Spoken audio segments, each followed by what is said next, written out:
और आखिरत के हवाले से पैगाम आपकी हवाले से ज़हमत तमाम हमारे जवान सुनने के लिए तैयार हैं। जोश के साथ हाथ उठाइए इंशाअल्लाह। बूढ़े लोग गलती से हाथ मत उठाइए। आप लोग सीधा जन्नत में जाकर के जवान होंगे, हूर से आपका जरूर निकाह होगा, लेकिन यहाँ कोई चांस नहीं। दुनिया की जरूरत रहे, दुनिया की मोहब्बत दिल के अंदर ना आए, आपको 3 नुकसान होगा। दुनिया अगर जेब के अंदर है कोई नुकसान नहीं, दुनिया अगर दिल के अंदर आ गई आपको 3 नुकसान उठाने पड़ेंगे। दुनिया की मोहब्बत अगर दिल के अंदर उतर गई तो आपकी मुसीबत कभी खत्म नहीं होगी, लालच कभी खत्म नहीं होगी, ख्वाहिश कभी पूरी नहीं होगी। अगर मुसीबत से जान छुटकारा नहीं है और लालच खत्म नहीं हो रहा है, ख्वाहिश पूरी नहीं हो रही है, इसका मतलब एक ही है कि दुनिया जेब से निकल करके दिल के अंदर उतर गई है। चूटी ने सुलेमान अलैहिस्सलाम से पूछा कि सबसे कीमती चीज आपके पास कौन सी है? कहा अंगूठी। का इसका मतलब समझते हैं, खुदा की खुदाई के मुकाबले में आपकी दुनिया अंगूठी के बराबर है, इससे ज्यादा नहीं। चूटी ने पूछा कि हवा आपके ताबे क्यों है? चूटी ने बताया हवा पर भरोसा नहीं किया जाता, और जिस तरह वो हवा है उस पर भरोसा नहीं, उसी तरह ये दुनिया है, इस पर भरोसा नहीं किया जाता। का इंसान और जिन्नात आपके ताबे? का क्या? हाँ, का वो कायनात अल्लाह ने आपके ताबे कर दिया, इंसान और जिन्नात को आपके ताबे कर दिया। इसका मतलब एक ही है, जब कायनात तुम्हारे ताबे, तुम खुदा के ताबे। इस जलसे में जवान कौन है, नौजवान कौन है, अधेड़ कौन है, ये बताने के लिए जा रहा है। जिसकी उम्र 30 साल है वो नौजवान है, और जिसकी उम्र 40 साल है वो नौजवान नहीं है, जवान है। और जिसकी उम्र 50 साल वो नौजवान भी नहीं है, जवान भी नहीं है, अधेड़। और जिसकी उम्र 51 साल है, 50 पर 1, अब वो नौजवान भी नहीं, जवान भी नहीं, अधेड़ भी नहीं, बूढ़ा हो गया। दुनिया की जिंदगी कितनी छोटी। एक बहरा आदमी बीमार के पास गया खैरियत लेने के लिए, पूछा क्या हाल है? तो वो खिसिया करके बोला मर रहा। ये बहरा को तो कुछ सुनाई दिया नहीं, ये बोला सुभान अल्लाह, मुबारक, बहुत। दूसरा सवाल पूछा कि क्या खा रहे हैं? इसने खिसिया करके कहा जहर खा रहा। ये बोला कि बहुत अच्छी दवाई है, रात दिन खाते। तीसरा सवाल पूछा कि किस डॉक्टर से इलाज चल रहा है? कहा मलकुल मौत से। बहुत बढ़िया डॉक्टर है, पूरा इलाज करके ही छोड़े। गनीमत सेहत है अलालत से पहले, फरागत मशागिल की कसरत से पहले, जवानी बुढ़ापे,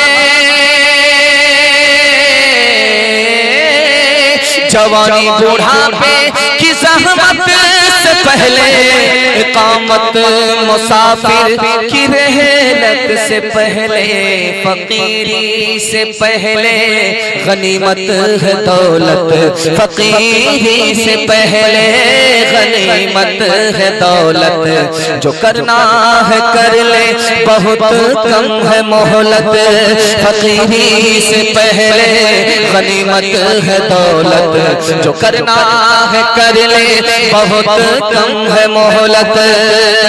मौत से पहले मौत की तैयारी करेंगे इंशाअल्लाह। जवानी में बिगड़ेंगे, बुढ़ापे में सुधरेंगे, हाथ उठा दीजिए इंशाअल्लाह। खैर माशाअल्लाह, ये जलसा आपको सुधार ही दे। चौथा पैगाम आपकी खिदमत में हलाल और हराम के हवाले से सुना रहा। कुछ याद रहे या ना रहे, इसको अगर आपने याद कर लिया, मैं मसनद रसूल पर गारंटी लेता हूँ जलसा कामयाब होगा। 40 दिन अगर आपने हलाल खा करके दिखाया तो 2 चीज अल्लाह को अता करेगा। ये ज़बान जो आपकी गूंगी है, अल्लाह इस पर इल्म का चश्मा जारी कर देगा 40 दिन की बरकत। और ये जो दिल अंधेरा है, तारीख है, अल्लाह इसको मुनव्वर कर देगा सिर्फ 40 दिन में। और अगर जिंदगी भर हलाल खाएंगे तो अल्लाह कितने इनाम की बारिश करेगा। 3 चीजों के बगैर आपको इस दुनिया में उस दुनिया में नजात नहीं मिल सकती। सीधे रास्ते पर चलना हो, परहेजगार बनकर के जिंदगी गुजारनी पड़ेगी। और मुसलमान हैं, दाढ़ी टोपी है, तो हलाल को हलाल, हराम को हराम समझना। एक आदमी को 70 बार जिंदगी मिल जाए और वो गर्दन कटा करके शहादत हासिल कर ले, तो हदीस में है अगर वो हलाल खाता था हलाल खाता था छोड़ दिया, हराम खाने लगा। हलाल कमाता था, हलाल कमाना छोड़ दिया, हराम कमाने लगा। 70 मर्तबा भी गर्दन कटा ले रहा है, खुदा में खून बहा दे, शहादत का दर्जा हासिल कर ले, फिर भी हराम का गुनाह गर्दन कटाने के बाद भी माफ नहीं होगा। भूले से किसी की बकरी किसी के घर में पहुंच गई, उसने चाकू तेज करके बिस्मिल्लाह पढ़ करके हलाल। जब दस्तरखान पर गोश्त आया, खाने लगा तो कहता अल्हम्दुलिल्लाह, माशाअल्लाह, सुभान अल्लाह। बगल का आदमी बोला यार हराम पर सुभान अल्लाह पढ़ रहे हो, ईमान चला जाएगा। और यहाँ तो तुम्हारा ये तमाशा होगा, और जब महशर में खुदा के पास पहुंचोगे तो ये बकरी जिंदा होगी और तुम्हारे खिलाफ गवाही देगी। तो हंस करके कहता है कि सुभान अल्लाह, बकरी जिंदा होगी जिसको ज़बह किया है। अगर ये जिंदा होगी तो यहाँ खा लेते हैं, वहाँ कान पकड़ करके मालिक को हवाले करते हैं। घपला घोटाला करके ये पैसा कमाता है, घपला घोटाला करके ये पैसा कमाता है, भूखे पड़ोसियों को ये तकब्बुर दिखाता है, माले हराम बच्चों को लाकर खिलाता है, और दोनों वक्त शान से चूल्हा जलाता है। यानी हराम दाना भी जलपान हो गया, दुनिया में इस तरह का मुसलमान हो गया, दुनिया में इस तरह का मुसलमान हो गया। हलाल कमाएंगे, हलाल खाएंगे, हाथ उठा दीजिए इंशाअल्लाह। बेटा की शादी फ्री में नहीं होगी, हाथ उठा दीजिए इंशाअल्लाह। ध्यान से सुनिएगा, तेजी से साथ निकल जाएगा। समाज में क्या हो रहा है, निकाह कितना महंगा हो गया है, ये आपको बताने के लिए जा रहा हूँ। आबरू अलग जा रही है, ईमान अलग जा रहा है। निकाह महंगा हो गया, निकाह को तिजारत बना दिया। कैसे? दावत की 3 किस्में। दस्तरखान बिछाया, खाना ला करके रखा, मेहमान खाने लगा, मेजबान गायब हो गया। इसको कहते हैं दावत अशराफ। बहुत अच्छी दावत।